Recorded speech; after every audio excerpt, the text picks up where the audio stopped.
ನಮಸ್ತೆ ವೀಕ್ಷಕರೇ, ಯಕ್ಷಾಂಗಣ ಕಾರ್ಯಕ್ರಮಕ್ಕೆ ತಮಗೆಲ್ಲರಿಗೂ ಸ್ವಾಗತವನ್ನು ಕೋರ್ತಾ ಇದ್ದೇನೆ. ಕಳೆದ ಸಂಚಿಕೆಯಲ್ಲಿ ನಾವು ಮಾನ್ಯ ಜಿ ಭಂಡಾರಿ ಇವರ ಒಂದು ಬಾಲ ಪ್ರತಿಭೆಯನ್ನು ನಾವು ಪರಿಚಯ ಮಾಡಿಕೊಂಡಿತ್ತು.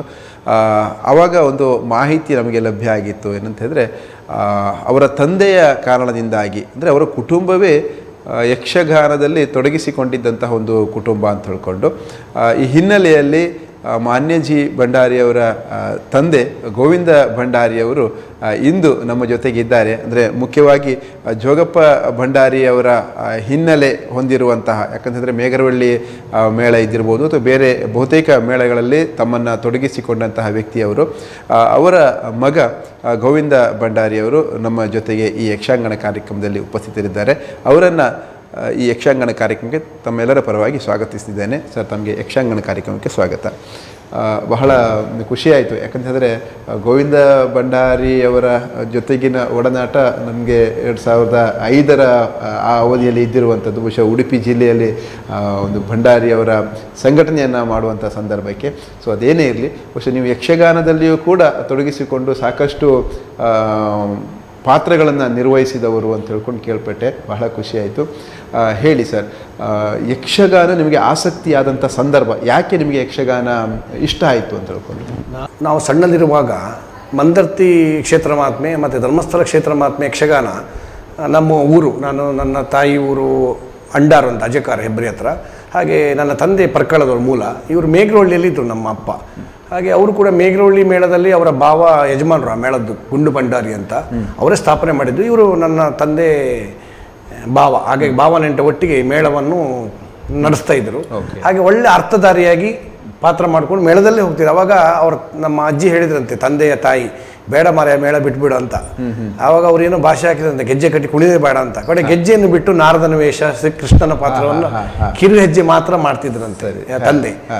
ಕಡೆಗೆ ಅವರು ಆ ಕ್ಷೇತ್ರ ಬಿಟ್ಟು ಬೇರೆ ಬೇರೆ ಕ್ಷೇತ್ರಕ್ಕೆಲ್ಲ ಬಂದರು. ಹಾಗೆ ನಾನು ಸಣ್ಣದಿರುವಾಗ ಈ ಮಂದರ್ತಿ ಕ್ಷೇತ್ರ ಮಹಾತ್ಮೆಯ ಪಾತ್ರ, ಅಲ್ಲಿ ಅಂಡಾರ್ ಬಸವಣ್ಣನವರ ಒಂದು ಶಂಕಚೂಡ ಮಹಾರಾಜನದ್ದು, ಅದೇ ರೀತಿ ಧರ್ಮಸ್ಥಳ ಮೇಳದಲ್ಲಿ ಪುತ್ತೂರು ನಾರಾಯಣ ಹೆಗಡೆಯವರ ಸ್ವರ, ವಾಸುದೇವ ಸಾಮಗ್ರ ಸ್ವರ, ಚಿಟ್ಟಾಣಿಯವರ ಸ್ವರ, ಈ ಸ್ವರಗಳನ್ನೆಲ್ಲ ಸುಮ್ಮನೆ ಹಾಸ್ಯಕ್ಕೆ ಅಲ್ಲಲ್ಲಿ ಕೂತಾಗ ಜನರು ಸೇರಿದಾಗ ಮಾಡಿ ತೋರಿಸ್ತಾ ಇದ್ದೆ. ಕಡೆಗೆ ಅದು ಈ ಎಲ್ಲಿವರೆಗೆ ಪ್ರಚಲಿತ ಆಯ್ತು ಅಂದರೆ, ಕೆಲವು ಶಾಲಾ ಕಾಲೇಜುಗಳಲ್ಲಿ ಹೋಗಿ ಮಿಮಿಕ್ರಿ ಮಾಡಿ ಈ ಯಕ್ಷಗಾನದಲ್ಲಿ ಇಂತಿಂಥ ಪಾತ್ರ ಹೀಗೆ ಮಾಡ್ತಾ ಇದ್ರು, ಇಂಥ ಕಲಾವಿದರು ಅಂತ ಹಿರಿಯ ಕಲಾವಿದರನ್ನು ನಾನು ವ್ಯಂಗ್ಯ ಮಾಡುವಂಥದ್ದಲ್ಲ, ಸೊ ಅವರ ಪಾತ್ರ ಮಾಡಿ ತೋರಿಸ್ತಾ ಬಂದೆ. ಸ್ವಲ್ಪ ಗೌರವ ಸಂಭಾವನೆ ಕೂಡ ಕೆಲವರು ಕೊಟ್ಟಿದ್ದಾರೆ. ಹಾಗೆ ಹವ್ಯಾಸಕ್ಕೆ ಮಾಡ್ಕೊಂಡು ಬಂದೆ. ಮತ್ತೆ ಹೊಟ್ಟೆಪಾಡವಾಗಬೇಕು, ಕಲೆಗೆ ಸಂಪೂರ್ಣ ತೊಡಸ್ಕೊಳ್ಳಿಕ್ಕೂ ಕಷ್ಟ. ಈ ಕಡೆ ಹವ್ಯಾಸ ಇಟ್ಕೊಂಡು ಮತ್ತೆ ನನಗೆ ಕರೆಕ್ಟಾಗಿ ಹೆಜ್ಜೆ ಎಲ್ಲ ಕಲ್ತ್ಕೊಳ್ಳಿಕ್ಕೆ ಆಗಲಿಲ್ಲ. ಮತ್ತೆ ಸಂಜೀವ್ ಸುವರ್ಣ ಅವರಲ್ಲಿ ಯಕ್ಷಗಾನ ಕೇಂದ್ರಕ್ಕೆ ಹೋದೆ. ನಮ್ಮ ಭಾವನಗಡಿ ಕೆಲಸ ಮಾಡ್ತಿದ್ದೆ. ಒಂದು 5 ವರ್ಷ ಪ್ರತಿ ಮಂಗಳವಾರ ಅಲ್ಲಿ ಹೆಜ್ಜೆ ಎಲ್ಲ ಹೆಜ್ಜೆ, ಕಿರಾತ ಹೆಜ್ಜೆ ಆಗಿ, ಬಣದ ವೇಷ ಆಗಿ ಎಲ್ಲ ಕಲಿತೆ. ಅದನ್ನು ಕಲಿತ ಹೆಜ್ಜೆಯನ್ನು ಪ್ರಯೋಗ ಮಾಡ್ಕೊಂಡು ಹೋಗುವಾಗ ನಮ್ಮ ಸಂಘಟನೆ ಕಿರೀಟ ನನ್ನ ತಲೆ ಮೇಲೆ ಇಟ್ಟರು. ನಾನು ನಮ್ಮ ಸಮುದಾಯ ಭವನ ಉಡುಪಿ ಅಂಬಲ್ಪಾಡಿಯಲ್ಲಿ ಹೋದೆ ಹೆಜ್ಜೆ ಕ್ಲಾಸ್ ಮಾಡುವ ಅಂತ. ಮಗ ಚಿಕ್ಕ ಮಗುಗೆ, 3-4 ವರ್ಷ ಮಗುಗೆ ಬಾಲಗೋಪಾಲ ಕಲಿಸಿದೆ. ಸಣ್ಣ ಮಗುಗೆ, ಬಹುಶಃ ಅವಾಗ ಸಣ್ಣ ಮಕ್ಕಳು ಯಕ್ಷಗಾನ ಯಾರು ಮಾಡ್ತಿರಲ್ಲ, ಅದು 20 ವರ್ಷದ ಕತೆ ಹಿಂದೆ. ಆವಾಗ ರಾಜ್ಯಪಾಲರು ಬೆಂಗಳೂರಿಗೆ ಹೋಗಿ ನಾನು ಕಾರ್ಯಕ್ರಮ ಕೊಟ್ಟಾಗ ರಾಜ್ಯಪಾಲರ ಕಾರ್ಯದರ್ಶಿಯವರು ಆ ಕಾರ್ಯಕ್ರಮ ಬಂದಿದ್ರು. ಕೇವಲ ಬಾಲಗೋಪಾಲ ಮಾತ್ರ, ಬೇರೆ ಏನಿಲ್ಲ. ಯಕ್ಷಗಾನದಲ್ಲಿ ಒಂದು ಕಿರೀಟ ಅಷ್ಟೇ. ಅದನ್ನು ನೋಡಿ ನನಗೆ ರಾಜ್ಯಪಾಲರು ಆ 3 ವರ್ಷ ಮಗುಗೆ ಯಕ್ಷಗಾನ ತರಬೇತಿ ಕೊಟ್ಟಿದಾಗ ಗಣರಾಜ್ಯೋತ್ಸವ ಪ್ರಶಸ್ತಿಯನ್ನು 2006 ಕೊಟ್ಟರು. ಆದರೆ ನಾನು ಸಮಾಜ ಸಂಘಟನೆ, ಸಮುದಾಯ ಭವನ, ಸವಿತಾ ಸಮಾಜ, ಕೋಆಪರೇಟಿವ್ ಬ್ಯಾಂಕು, ಇತರೆ ಕ್ಷೇತ್ರಕ್ಕೆ ಜಾಸ್ತಿ ತೊಡಗಿಸಿಕೊಂಡಿದ್ದರಿಂದ ಕಲೆಯಲ್ಲಿ ಮುಂದುವರಿಕೆ ಆಗಲಿಲ್ಲ. ಆದರೂ ನನಗೆ ಈ ಹಿನ್ನೆಲೆ ಒಂದು ಪೌರಾಣಿಕ ಪ್ರಸಂಗಗಳ ಬಗ್ಗೆ, ಆ ಕಲಾವಿದರ ಬಗ್ಗೆ, ಅವರ ಜೀವನದ ಬಗ್ಗೆ, ನಾನು ಹಿರಿಯ ಕಲಾವಿದ, ಈಗಲೂ ನಾನು ಬುಕ್ಕಿಕೋಟೆ ಮಾಬ್ಲಣ್ಣವರ ಮುಂಡಾಸ್ ವೇಷ ನನಗೆ ಇಷ್ಟ ಆಗ್ತದೆ. ಸ್ವರಭಾರ ಇದ್ದು ಅಂಥ ಕಲಾವಿದರು ಮಾಡಿದ್ರೆ ಇಷ್ಟ ಆಗ್ತದೆ. 2ನೇ ವೇಷದ ಒಂದು ಸ್ವರ, ಅದಕ್ಕೊಂದು ಶೈಲಿ ಉಂಟು. ಆ ಪುಂಡು ವೇಷ ಇದು ಹೀಗೆ ಅಂತ ಉಂಟು. ಈಗೆಲ್ಲ ಗಿಮಿಕ್ಸ್ ಬಿಡಿ, ಅದು ವಿಷಯ ಬೇರೆ. ಆದರೆ ನಿಜವಾಗಿ ಒಂದು ಕಲೆಯನ್ನು ಅಟ್ರಾಕ್ಟ್ ಮಾಡಿ ಜನರನ್ನು ಬೆಳಗುವರಿಗೆ ಇಟ್ಟುಕೊಂಡು ಶಕ್ತಿ ಇರುವಂಥ ಕಲಾವಿದರಿಗೆ ನಾನು ಗೌರವ. ಈಗಲೂ ಯಾವ ಮೇಳದ ಆಟ ಆದರೂ ಹೋಗಿ ಚೌಕಿ ಹೋಗಿ ಗಣಪತಿ ಕೈ ಮುಗಿದೆ, ಕಲಾವಿದರಿಗೂ ಕೈ ಮುಗಿದು ಅವರ ಕಷ್ಟ ಸುಖ, ಅವರ ಮಕ್ಕಳ ಬಗ್ಗೆ ನಮಗೆ ಅದರಲ್ಲಿ ಕೆಲಸ ಮಾಡುವ ಯೋಗ ಭಾಗ್ಯ ಮುಂದೆ ಎಲ್ಲಾದರೂ ಸರ್ಕಾರಗಳು ಕೊಟ್ಟರೆ, ಕಲಾವಿದರಿಗೆ ಅವರ ಮಕ್ಕಳಿಗೆ ಶಿಕ್ಷಣಕ್ಕೆ ಈಗ ಪಟ್ಲ ಸತೀಶ್ ಶೆಟ್ಟಿ ಅವ್ರಿಗೆ ಹೇಗೆ ಕೆಲಸ ಮಾಡ್ತಿದ್ದಾರೆ. ಹಾಗೆ ನಮ್ಮ ಬಡಗು ತಿಟ್ಟಲ್ಲಿ ಬಡವರು ತೆಂಕು ಸ್ವಲ್ಪ ಅನುಕೂಲದಲ್ಲಿದ್ದಾರೆ. ಯಾಕೆಂದರೆ ನೋಡಿ, ಕಟೀಲ್ ಮೇಳದ ಆಟ ಆದರೆ ಆಟದ ಬಿಡ್ಲೆ ಜೊತೆಯಲ್ಲಿ ಆ ಕಲಾವಿದರಿಗೆಲ್ಲ 500-1000 ಕೊಟ್ಟು ಕಳಿಸ್ತಾರೆ ಬೆಳಿಗ್ಗೆ ಆಟ ಮಾಡಿಸೋರು. ನಮ್ಮ ಬಡಗಿನಲ್ಲಿ ಆಟ ಮಾಡಿಸೋರು ಬಡವರು, ಕಲಾವಿದರು ಬಡವರು. ಹಾಗೆ ಎಲ್ಲೋ ಒಂದು ಕಡೆ ಆ ಬಡವರ ಕಲಾವಿದರ ಮನೆ ಶ್ರೀಮಂತ ಕಲೆ ಕಲಾವಿದರು ಬಡವರು. ನಮ್ಮ ರಮೇಶ್ ಭಂಡಾರಿ ಮೂರೂರು ಹೇಳಿದಾಗೆ ಏನು ಬೇಕು ಕೇಳೋ, ಅಷ್ಟೈಶ್ವರ್ಯ ಬೇಕೇ ಕೊಟ್ಟು ಬಿಡ್ತೇನೆ, ಬೆಳಗ್ಗೆ ಮಾತ್ರ ಕಡ ಒಂದು ಬೀಡ ಇದ್ರೆ ಕೊಡು ಮರೆ, ಒಂದು ಬೀಡಿ ಕೊಡು ಮರೆ ಅಂತ ಕೇಳುವ ದುಸ್ಥಿತಿ ನಮ್ಮ ಕಲೆಗೆ ಬಂದದ್ದು ಭಾಳ. ನಮ್ಮ ಈ ಶ್ರೀಮಂತ ಕಲೆಯನ್ನು ಯಾವುದೋ ಮಾಯಶಕ್ತಿ ಉಂಟು ಸರ್, ಇದು ಆ ತಾಳದಲ್ಲಿ ಆಗಲಿ ಮದ್ದಲೆ ಇಂಪಾಗಲಿ ಇದೆಲ್ಲ ಇವತ್ತು ಮಾಡಿಕೊಂಡು ಹೊಸ ಲೇಟೆಸ್ಟ್ ಸಿಸ್ಟಮ್ ಅಲ್ಲ ಇದು. ಪರಂಪರೆ ಪುರಾತನದಲ್ಲಿ ಬಂದಂಥ ಕಲೆ, ಏನೋ ಶಕ್ತಿ ಉಂಟು ಅದರಲ್ಲಿ, ಅದರಿಂದಾಗಿ ಅದು ಉಳ್ಕೊಂಡಿದೆ, ಬೆಳೀತಾ ಇದೆ. ಈಗ ನೋಡಿ, ನಿಜವಾಗಿ ಅದನ್ನೇ ವ್ಯವಸಾಯ ಮಾಡೋರಿಗೆ ಯಾವ ಅನುಕೂಲವೂ ಇಲ್ಲ. ಯಾರೋ ಬೈಕ್ ಕೈ ಅಡ್ಡ, ದೊಡ್ಡ ಕಲಾವಿದ, ನನಗೆ ಬೇಜಾರಾಯ್ತು, ಬೈಕಲ್ಲಿ ಒಂಚೂರಲ್ಲಿ ಆಟಕ್ಕೆ ಬಿಡ್ತೀರಿಯಾ, ಆ ಕೊಕ್ಕಣ್ಣೆ ಹತ್ರ ಹೋದಾಗ ದೊಡ್ಡ ಕಲಾವಿದರು ಒಂಚೂರು ಇಲ್ಲಿ ಬಿಡ್ತೀರಿಯಾ ಅಂತ ಯಾರೋ ಬೈಕಿಗೆ ಕೈ ಅಡ್ಡ ಮಾಡಿಕೊಂಡು ಆಟಕ್ಕೆ ಹೋಗೋ ಪರಿಸ್ಥಿತಿ. ಅದೇ ಯಾರೋ ಒಬ್ಬ ದೊಡ್ಡ ಶಿಕ್ಷಣ ಪಡೆದ ದೊಡ್ಡ ವ್ಯಕ್ತಿ ಹವ್ಯಾಸಕ್ಕೆ ಚೂರು ಕಲ್ತಿರ್ತಾರೆ, ಊಟಕ್ಕೆ ಉಪ್ಪಿನಕಾಯಿ, ಅವರಿಗೆ ರಾಜ ಮರ್ಯಾದೆ, ರಾಜ ಪ್ರಶಸ್ತಿ, ಈ ಇದು ಯಕ್ಷಗಾನ ಅಕಾಡೆಮಿ ಸದಸ್ಯತ್ವ ಸಿಗ್ತಾ ಉಂಟು. ನಿಜವಾಗಿ ನಾನು ಹೇಳೋದು, ಆ ಬಡ ಕಲಾವಿರ ವಂಶ ಅಟ್ರಾಕ್ಟ್ ಆಗಬೇಕು, ಅದಕ್ಕೆ ಬರಬೇಕು, ಆ ಕಲೆಗೆ ಬರಬೇಕು ಆ ಮಕ್ಕಳು, ಆವಾಗ ಆ ಕಲೆ ಬೆಳೀತದೆ. ಈ ನನಗೆ ಸಾಕು ಮಾರೆ, ನಾನು ಬಂದ ಕಷ್ಟವೇ ಸಾಕು, ನನ್ನ ಮಕ್ಕಳಿಗೆ ಕಲೆ ಬೇಡ ಅಂತ ಹೇಳುವಂಥ ಪರಿಸ್ಥಿತಿ ನಿರ್ಮಾಣ ಆಗಬಾರ್ದು. ಆವಾಗ ಒಂದು ಮನೆತನಗಳು, ದೊಡ್ಡ ದೊಡ್ಡ ಕಲೆ ಮನೆತನಗಳಿದ್ದಾವೆ, ಹಾರಾಡಿ ತಿಟ್ಟು ನಾವು ಕೇಳಿದ್ದೇವೆ, ಕೆಲವರು ಆ ಮನೆತನಗಳು ಮರ್ಯಾದೆ, ಅವ ಯಾರು ಕಿರೀಟ ಇಟ್ಟರು ಆ ತಿಟ್ಟಿನ ಶೈಲಿ ಬರ್ತದೆ. ಹಾಗೆ ಅದೆಲ್ಲ ಸ್ವಲ್ಪ ಬೇಜಾರಿದೆ. ಮುಂದೆ ಸರ್ಕಾರಗಳು ನಮಗೆಲ್ಲ ಈ ಕಲಾ ಸೇವೆ ಮಾಡೋದಕ್ಕೆ ಆರ್ಥಿಕ ಶಕ್ತಿ ಕೂಡ ಬೇಕು, ಮನಸ್ಸಿದೆ, ದುಃಖ ಆಗುತ್ತೆ, ಕೊಡುವಷ್ಟು ನಮ್ಮ ಹತ್ರ ಇಲ್ಲ. ನಮ್ಮ ಮಕ್ಕಳು, ಮನೆ, ಸಾಲ, ಮೂಲ ಇದರಲ್ಲಿ ನಾವಿರುವಾಗ ಅದಕ್ಕೆಲ್ಲ ಸಹಾಯ ಮಾಡೋ ಶಕ್ತಿ ಇಲ್ಲ. ಆಗ ಸರ್ಕಾರ ಇದಕ್ಕೆಲ್ಲ ಹೆಚ್ಚಿನ ಪ್ಯಾಕೇಜ್ ಕೊಟ್ಟು ಅವರನ್ನು ಉದ್ಧಾರ ಮಾಡಬೇಕು. ನಿಜವಾಗಿ ಸತೀಶ್ ಶೆಟ್ಟಿ ಪಟ್ಲ ಅವರ ಫೌಂಡೇಶನ್ಗೆ ನಾವು ಶರಣೋದಯ, ಯಾಕೆಂದರೆ ತುಂಬ ಉಪಕಾರ ಮಾಡ್ತಾರೆ. ನೀವು ನೋಡಿ, ಆ ವಾಮನ್ ಕುಮಾರ್ ತೀರಿ ಹೋದಾಗ 10-20 ಲಕ್ಷ ಕೊಟ್ಟರು ಅವ್ರ ಮನೆಗೆ. ಇಲ್ಲೇ ಕಲಾವಿದರ ಬದುಕು ಗೋಳು, ಹೆಂಡತಿ ಮಕ್ಕಳು ಭಾಳ ಕಷ್ಟಪಡ್ತಾರೆ. ಹಾಗೆ ಎಲ್ಲ ಕಲಾವಿದರ ಬಗ್ಗೆ ಗೌರವ. ಮತ್ತು ನಾನು ನನ್ನ ಮಗಳನ್ನು ಈ ಕ್ಷೇತ್ರಕ್ಕೆ ಕೊಡಬೇಕಂತ ಒಳ್ಳೆ ಗುರುಗಳ, ನರಸಿಂಹ ತುಂಗ ಸರ್ ಒಳ್ಳೆ ಗುರುಗಳು, ಅವ್ರ ಹತ್ರ ಪ್ರಾರಂಭಿಕ ಅಭ್ಯಾಸ, ಶ್ರೀಧರ್ ಹೆಬ್ಬಾರ್ ಕರ್ಜೆ ದೊಡ್ಡ ವೇಷಧಾರಿ, ಉಪ್ಪುರ ಸಂಘಕ್ಕೆ ಕ್ಲಾಸಿಗೆ ಬರ್ತಾರೆ, ಅವ್ರ ಹತ್ರ ಅಭ್ಯಾಸ. ಹಾಗೆ ಹಾಸ್ಯ ಪಾತ್ರಧಾರಿ ನಮ್ಮ ನಿತ್ಯಾನಂದ ಇವರು ಶೆಟ್ಟಿಗಾರ್, ಅವ್ರ ಹತ್ರ ಮಹಿಳಾ ಸಂಘದಲ್ಲಿ ಅಲ್ಲಿ ಅಭ್ಯಾಸ. ಹಾಗೆ 4-5 ಗುರುಗಳ ಹತ್ರ ಅವಳಿಗೆ ಅಭ್ಯಾಸ ಮಾಡಿಸಿದ್ದೇನೆ. ಹಾಗೆ ಭರತನಾಟ್ಯಕ್ಕೂ ಯಕ್ಷಗಾನಕ್ಕೆ ಸಂಬಂಧ ಇರೋದ್ರಿಂದ ಒಂದು 3 ಸುಧೀರ್ ರಾವ್ ಕೊಡವರು ಭರತನಾಟ್ಯ ಕಲಿತಾ ಇದ್ದಾಳೆ. ಒಂದು 4-5 ಗಂಟೆ ಕುಣಿದು ನಿತ್ತು ಮಾತಾಡ್ಲಿಕ್ಕೆ, ಕೆಲವು ಹೆಣ್ಮಕ್ಳಿಗೆ ಏನಾಗ್ತದೆ ಅಂದರೆ ಕುಣಿದ ಕೂಡಲೇ ಮಾತಾಡ್ಲಿಕ್ಕೆ ಆಗೋದಿಲ್ಲ, ಜಗೆ ಬರ್ತದೆ. ಹಾಗೆ ಮಗಳಿಗೆ ಏನಾಗಿದೆ ಅಂದರೆ 4 ಗಂಟೆ 3 ಗಂಟೆ ಅವರು ಅಭ್ಯಾಸ, ಭರತನಾಟ್ಯ ಅಭ್ಯಾಸ ಮಾಡೋದ್ರಿಂದ ಯಕ್ಷಗಾನದಲ್ಲಿ ಯಾವ ಪತ್ರ ಕೊಟ್ಟರು ನಿತ್ತು ಮಾತಾಡೋ ಶಕ್ತಿ. ಈಗ ಮೊನ್ನೆ ಮೀನಾಕ್ಷಿ ಕಲ್ಯಾಣ, ಮೀನಾಕ್ಷಿ ಅದ್ಭುತವಾಗಿ ಮಾಡಿದ್ದಾಳೆ. ಹಾಗೆ ಮೈಂದ ದೀವದ ಶ್ರೀರಾಮ ದರ್ಶನದ ಮೈಂದ ದೀವದ ಕಾಳಗದಲ್ಲಿ ಮೈಂದನ ಪಾತ್ರ. ಹಾಗೆ ಅಂಬಲಪಾಡಿ ಸಂಘದ ತುಂಬ ಒಳ್ಳೆ ಅವಕಾಶ ಮಾಡಿಕೊಟ್ರು. ಹಾಗೆ ಚಿಟ್ಟಾಣಿ ಸಹೋದರರೊಟ್ಟಿಗೆ ಅವರೊಟ್ಟಿಗೆ ಪಾತ್ರ ಮಾಡುವಂಥ ಯೋಗ ಮತ್ತು ಭಾಗ್ಯ. ಹಾಗೆ ನನ್ನ ತಂದೆ ವೇಷ ಮಾಡಿದ ಮೇಳ ಮೇಘರೊಳ್ಳಿ, ಅಲ್ಲಿ ಹೋದಾಗ ಒಂದು ಆಟ ಆಗ್ತಾ ಇತ್ತು. ಅಪ್ಪ ನಂಗೆ ವೇಷ ಮಾಡಲಿಕ್ಕೆ ಕೊಡ್ತಾರೆ ಕೇಳಿದರು, ನೀನು ಮಾಡೋಂಥ ಚೌಕಿ ಹೇಳಿದೆ. ಅವ್ರು ಏನು ಪರಿಚಯ ಇಲ್ಲ, ಗುರುತ ಇಲ್ಲ. ಅವರೊಟ್ಟಿಗೆ ಒಡ್ಡೊಲಗ, ಬಾಲಗೋಪಾಲ ಎಲ್ಲ ಮಾಡಿ ಖುಷಿಪಟ್ಟು, ಅವಳು ಬ್ರಹ್ಮನೇ ಜಯಮಾತ್ಮ ಬ್ರಹ್ಮ ನೀನೇ ಮಾಡು ಅಂತ ಹೇಳೋ ಮಟ್ಟಕ್ಕೆ ಆ ಕಲಾವಿದರು ಸಹಕಾರ ಕೊಟ್ಟರು. ಹಾಗೆ ಈ ಕಲೆ ಉಳಿಬೇಕು, ಬೆಳಿಬೇಕು. ಹಾಗೆ ಮಗನಿಗೆ ಕೂಡ ಹೆಜ್ಜೆ ಮಾಡಿಸ್ತಾ ಇದ್ದೇನೆ, ಅವ ಏನು ಸಂಗೀತಕ್ಕೆ ಕಲಿಸ್ತಾ ಇದ್ದೇನೆ. ಕಂಠ ಬಂದು ನಿಜವಾಗಿ ಕಲೆಯನ್ನು ಯಾರು ದೂಷಿಸುವಾಗಿಲ್ಲ. ಮೊದಲು ಕಷ್ಟ, ಜೀವನವೇ ಕಷ್ಟ. ಸ್ವಲ್ಪ ಕಲಾವಿದ ಸ್ವಲ್ಪ ಕುಡಿಲಿಕ್ಕೆಲ್ಲ ಹೋಗಿ ಹಾಳು ಮಾಡಿದ್ರು. ಇನ್ನು ಕೆಲವರು ಆರ್ಥಿಕ ಬಡತನ ಇದೆಲ್ಲ ಬಂತು. ಈಗೆಲ್ಲ ಶಿಕ್ಷಣ ಕಲ್ತಿದ್ದಾರೆ, ಕಲೆ ಬದಿ ಹೋಗಬಾರ್ದು, ಕಲೆ ಶಾಶ್ವತ ಉಳಿಬೇಕು. ಇದು ರಾಷ್ಟ್ರ ಮಟ್ಟದಲ್ಲಿ ಮಿಂಚುವ ಕಲೆ. ನಮಗೆ ಅದರಲ್ಲಿ ಸ್ವರ ಇದ್ದರೂ, ಪಾತ್ರ ಮಾಡೋ ಶಕ್ತಿ ಇದ್ದರೂ, ಅದಕ್ಕೆ ಹೋಗಿದ್ರೆ ಜೀವನಕ್ಕೆ ನಮಗೆ ಆಧಾರ ಇಲ್ಲ ಸರ್. ನಾವು ಮುಳುಗಡೆಯಾಗಿ ನಮ್ಮ ಜಮೀನು ಮನೆ ಕಳ್ಕೊಂಡವರು. ವರಾಯಿ ಡ್ಯಾಮಲ್ಲಿ ನಮ್ಮದೆಲ್ಲ ಪ್ರಾಪರ್ಟಿ ಹೋಯಿತು. ಸರ್ಕಾರದ ಜಾಬಿಗೆ ನೋಡಿದ್ರೆ ಅದು ಸಿಗಲಿಲ್ಲ. ಇಲ್ಲಿ ಸೆಲೂನಲ್ಲಿ ಬಾರ್ಬರ್ ಕೆಲಸ ಮಾಡುವಾಗ ಶನಿವಾರ ಇದ್ದರೆ ನಮಗೆ ವೇಷ ಮಾಡಲಿಕ್ಕೆ ಆಗೋದಿಲ್ಲ. ಈಗ ಮನೆ ಮಕ್ಕಳು ಇದು ನೋಡಿಕೊಂಡು ಅದನ್ನು ನನಗೆ ತೊಡಗಿಸ್ಕೊಳ್ಳಿಕ್ಕೆ ಕಡಿಮೆ ಆಯಿತು. ಸಂಘಟನೆ ಸಮಾಜ ನಮ್ಮ ತಲೆ ಮೇಲೆ ಬಿತ್ತು, ಅದನ್ನು ಮುನ್ನಡೆಸಬೇಕು. ಹಾಗಾಗಿ ಮಕ್ಕಳನ್ನು ಯಕ್ಷಗಾನದಲ್ಲಿ ಅವರು ಎಷ್ಟೇ ದೊಡ್ಡ ಅಧಿಕಾರಿ ಆಗಲಿ, ಎಷ್ಟೇ ದೊಡ್ಡ ಉದ್ಯೋಗಕ್ಕೆ ಹೋಗಲಿ, ಹೊರದೇಶಕ್ಕೆ ಹೋಗಲಿ, ಅವಳು ನನ್ನ ಮಗಳು ಆ ಕಲೆಯಲ್ಲಿ ಸಂಪೂರ್ಣ ಸ್ವರಭಾರ ಚೆನ್ನಾಗಿದೆ, ಮಾಡಬೇಕಾದ ಹಠ ಇದೆ, ಯಾವುದೇ ಪಾತ್ರ ಮಾಡ್ತಾಳೆ. ಹಾಗಾಗಿ ನಮ್ಮ ಮಕ್ಕಳನ್ನು ಈ ಕಂಡು ಕಲೆಯನ್ನು ಸಂತೋಷ, ನಮಗೆ ಊಟ ಹೇಗೆ ಮಾಡುವಾಗ ಸಂತೋಷ ಆಗ್ತದೋ ಆ ಕಲೆಯನ್ನು ನೋಡಿದವರಿಗೂ ಅಷ್ಟೇ ಖುಷಿ ಆಗಬೇಕು. ಸರಿ ಸರಿ ಸರಿ, ಇಷ್ಟು ಹೇಳಲಿಕ್ಕೆ ಇಷ್ಟಪಡ್ತೇನೆ. ಆದರೆ ಯಕ್ಷಗಾನಕ್ಕೆ ಅದು ಬೆಳೀತಾ ಇದೆ, ಅದರಲ್ಲಿ ದೈವಿಕತೆ ಇದೆ, ಎಲ್ಲವೂ ಕೂಡ ಸರಿ. ಈಗ ಜನ ನೋಡುವವರ ಸಂಖ್ಯೆ ಕಮ್ಮಿ ಆಗ್ತಾ ಇದೆಯೋ ಅನ್ನೋಂತಲೇ ಅಂದ್ಕೊಳ್ಳೋದು. ಯಾಕಂದರೆ ನಾವು ಬಯಲಾಟದ ಮೇಳಗಳಿಗೆ ಹೋದಂಥ ಸಂದರ್ಭದಲ್ಲಿ 12-1 ಗಂಟೆ ನಂತರ ಅಲ್ಲಿ ಜನವೇ ಇರೋದಿಲ್ಲ, 2 ವೇಷಧಾರಿಗಳೆಲ್ಲ ನಂತರ ಬರುವಂಥ ಸಂದರ್ಭಗಳು. ಸೊ ಇದನ್ನು ಯಾವ ರೀತಿಯಾಗಿ ಪರಿಹಾರ ಮಾಡ್ಬೋದು? ನೋಡಿ, ಮೊದಲು ಧರ್ಮಸ್ಥಳ ಮೇಳದ ಆಟ ಆಗ್ತಿತ್ತು, ಮಂದರ್ತಿಯಲ್ಲೂ ಕಲಾವಿದರಿದ್ದರು. ಹಾಸ್ಯಕ್ಕೆ ಹಾಸ್ಯ, ಸ್ತ್ರೀವೇಷಕ್ಕೆ ಸ್ತ್ರೀವೇಷ, ಒಂದು ಆಕರ್ಷಣೀಯವಾದ ಪಾತ್ರಗಳು ಬಂದು ಮಾತು ಜನರು ಸೆರೆ ಹಿಡಿತಿತ್ತು. ಈಗ ನೋಡಿ, ಕೆಲವು ಯಕ್ಷಗಾನ ನೋಡೋಕೆ ನಮಗೆ ಬೇಜಾರಾಗ್ತದೆ. ಯಕ್ಷಗಾನವನ್ನು ಕೋಲ ಮಾಡಿ ಶುರು ಮಾಡಿದ್ದಾರೆ. ಯಾವ ಪ್ರಸಂಗ ತಗೊಳ್ಳಿ ಅಲ್ಲಿ ಕೋಲ, ದರ್ಶನ ಬರೋದು, ಮೈ ಮೇಲೆ ಬರೋದು, ಆವೇಶ, ಹೊಗೆ ಬಿಡೋದು, ದೊಂದಿ ಬೆಳೆದು ಮಾಡೋದು. ಈ ದೊಂಬರಾಟದ ಪ್ರಸಂಗಗಳನ್ನು ನೀವು ಜನ ಬನ್ನಿ ನಿಲ್ಲಿ ಅಂತ ಹೇಳಿದ್ರೆ ನಿಲ್ಲಿಕ್ಕೆ ಆಗೋದಿಲ್ಲ.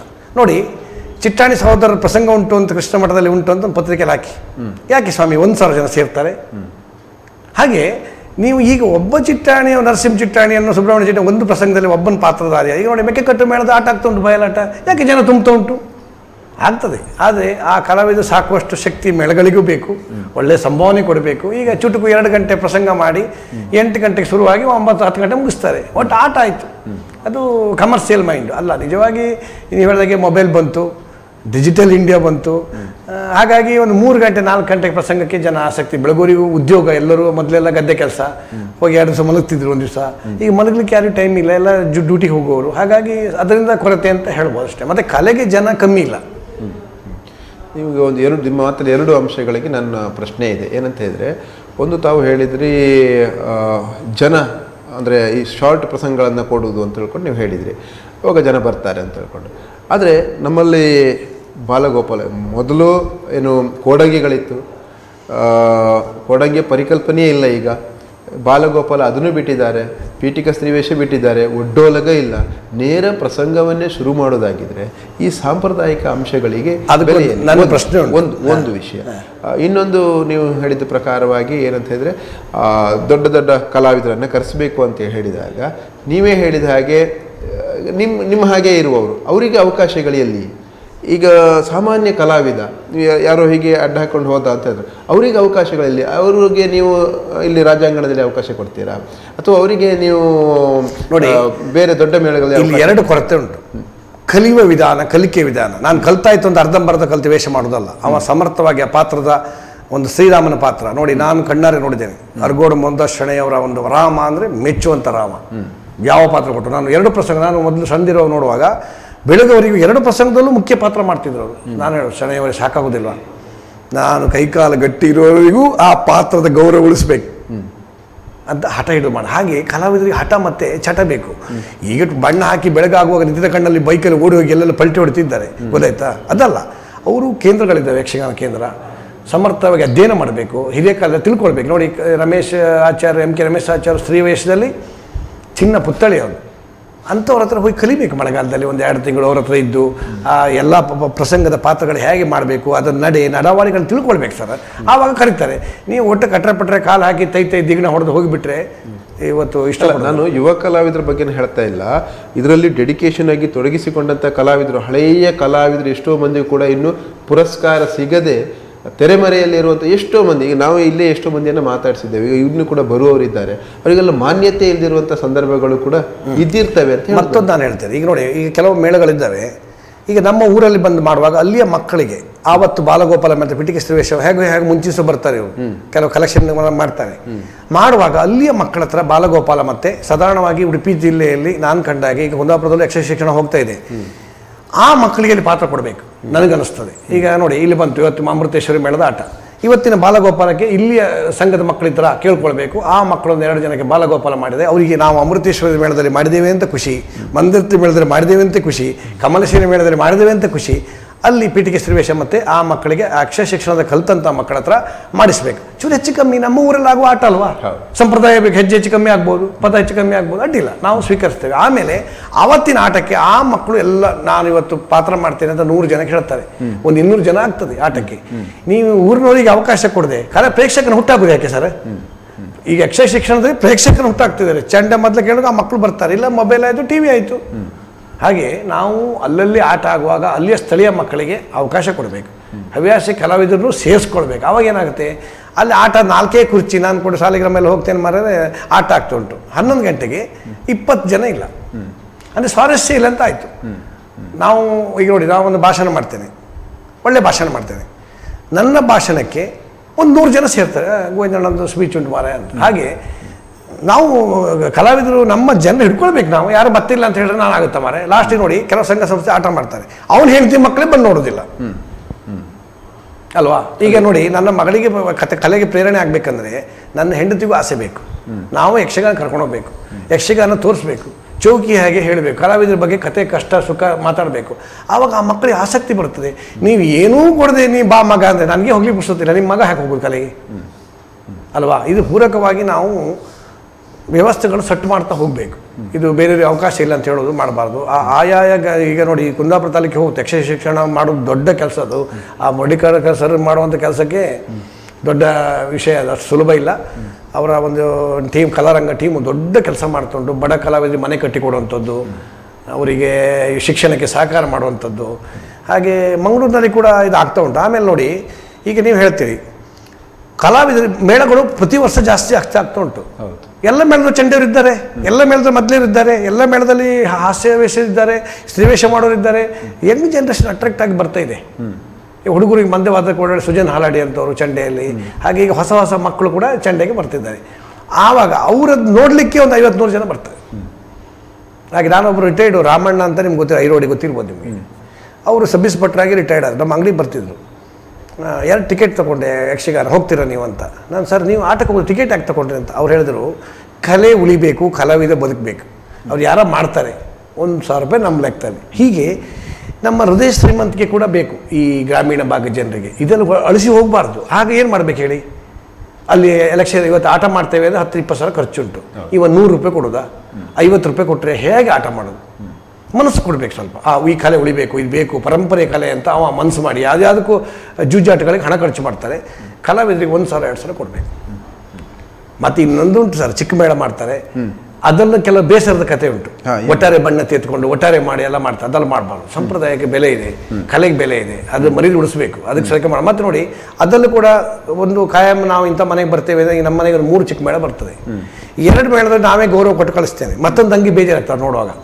ಅವ್ರ ವೇಷಗಳು ದೊಂಬರಾಟದವ್ರು ಹಾಗೆ ಮಾಡ್ಕೊಂಡು ಬಂದಾಗ ನಮ್ಗೆ ಸ್ವೀಕಾರ ಮಾಡಲಿಕ್ಕೆ ಆಗೋದಿಲ್ಲ. ಒಳ್ಳೆ ಮಾಡಿ ಅನ್ನ ಊಟ ಮಾಡುವವನಿಗೆ ಅರ್ಧ ಬೆಂದ ಅನ್ನ ಕೊಟ್ಟರೆ ಏನಾಗ್ತಾ ಹೇಳಿ? ನೋವಾಗ್ತದೆ. ಅದು ಮಾಡಬೇಡಿ ಅಂತ ಹೇಳಿ ಕಳಿಸ್ತೀನಿ ನಾನು. ಬೇಡವರಾಗೆಲ್ಲ ನಾವು ಬೇಡವರಲ್ಲ, ನಮ್ಗೆ ನೋವಾಗ್ತದೆ. ನಾವು ವೇಷ ಮಾಡೋರು, ಪೂಜೆ ಮಾಡೋರು, ಗೌರವ ಮಾಡೋರು ಹಾಗೆ ಮಾಡ್ತಾರೆ. ಅದಲ್ಲ, ಅದಕ್ಕೊಂದು ಕಡಿವಾಣ ಹಾಕಬೇಕು. ಅಲ್ಲ, ಹೇಗೆ ಕಡಿವಾಣ ಹಾಕೋದು ಅಂತ ಹೇಳಿ ನೋಡಿ ಉಡುಪಿ ಜಿಲ್ಲೆ ಯಕ್ಷಗಾನ ಕಲಾವಿದ ಸಂಘ ಅಂತ ಮಾಡ್ಕೊಳ್ಬೇಕು. ಹವ್ಯಾಸಿ ಕಲಾವಿದ ಸಂಘ ಉಂಟು. ಇದು ಒಂದು ಒಕ್ಕೂಟ ಮಾಡ್ಕೊಳ್ಬೇಕು. ಇದಕ್ಕೆ ಕೆಲವು ನಿಯಮಗಳನ್ನು ಹಾಕ್ಕೊಳ್ಬೇಕು. ಹೀಗೆ ಇದ್ರ ಮಾತಾಡ ಅವರಿಗೆ ಬ್ರೇಕ್ ಮಾಡಿ ಕಂಪ್ಲೇಂಟ್ ಮಾಡಬೇಕು ಅವ್ರ ಮೇಲೆ. ನಾನು ಹೇಳ್ದೆ ಅಂಥದ್ದು ಮಾಡ್ಲಿಕ್ಕೆ ಕೂಡುದು. ಕಲೆಯನ್ನು ಹಾಕೊಂಡು ಒಟ್ಟಾಸಿ ಬೇಡಿ ದುಡ್ಡು ಆಗ್ತದೆ ಮಾಡಬಾರ್ದು. ಗೌರಿ ನೋಡಿ, ಇವತ್ತು ಕಂಪ್ಲೇಂಟ್ ಯಾರಿಗೆ ಮಾಡುವುದು, ಹೇಗೆ ಮಾಡುವುದು? ಈಗ ನೋಡಿ, ಕಲೆಯಲ್ಲಿ ಅದರ ಶ್ರದ್ಧೆ, ಅದರ ಭಕ್ತಿ ವಿರುದ್ಧ ಮಾಡಿದಾಗ ನಾವು ಅದು ದೂರ ತಗೊಳ್ತಾರೆ ಸ್ಟೇಷನಲ್ಲಿ. ಯಾವ ಕಂಪ್ಲೇಂಟಿಗೂ ಪೊಲೀಸಿಗೆ ಕಂಪ್ಲೇಂಟ್ ಮಾಡಬೇಕು, ನಿಲ್ಲಿಸಿ ಅಂತ ಮಾಡಬೇಡಿ. ಆಗ ಸರ್ ನೀವು ತೋರಿಸು, ಆ ಪಾತ್ರ ಬಟ್ಟೆ ಚೆನ್ನಾಗಿದೆಯಾ, ಮೇಕಪ್ ಚಂದ ಮಾಡ್ಕೊಂಡಿದ್ಯಾ, ಈ ಪಾತ್ರ ಹೀಗೆ ಸೂಟೇಬಲ್ ಉಂಟಾ, ಅದು 10 ಕಲಾವಿದರು ಒಪ್ಪಬೇಕು ಅದನ್ನು. ಈಗ ಒಟ್ಟಷ್ಟು ತೆಗೆದುಕೊಂಡು ಬಂದು ನಾನು ವೇಷ ಅಂತ ಮಾಡಿದ್ರೆ ಆಗೋದಿಲ್ಲ. ಈಗ ನೋಡಿ, ಕೋಲ ಕಟ್ಟರು, ಕೋಲವನ್ನು ಈಗ ಒಟ್ಟಾರೆ ಮಾಡಿದ್ರೆ ಬಿಡ್ತಾರಾ? ಈಗ ಇಲ್ಲ. ರಸ್ತೆಯಲ್ಲಿ ಮಾಡಿದ್ರೆ ಬಿಡ್ತಾರಾ? ರೋಡಲ್ಲಿ ಮಾಡಿದ್ರೆ ಬಿಡ್ತಾರಾ? ಅದಕ್ಕೆ ಒಂದು ಕಾನೂನು ಇದೆ ಮಾರ್ರೆ. ಸಂಪ್ರದಾಯ ಮತ್ತು ಯಕ್ಷಗಾನಕ್ಕೆ ಯಾಕೆ ಕಾನೂನು ಇಲ್ಲ? ಕರೆಕ್ಟ್. ಆಯಿತು. ಮತ್ತೊಂದು ನಾನು ನಿಮ್ಗೆ ಹೇಳ್ತೇನೆ, ನೀವು ಚಿಕ್ಕ ಮೇಳದ ಬಗ್ಗೆ ನಾನು ಹೇಳ್ತೇನೆ. ನೀವು ನೋಡಿ, ಒಡಬಂಡೇಶ್ವರದಲ್ಲಿ ಒಂದು ಸಂಘ ಇದೆ, ಶ್ರೀ ಗಜಾನನ ಸಂಘ.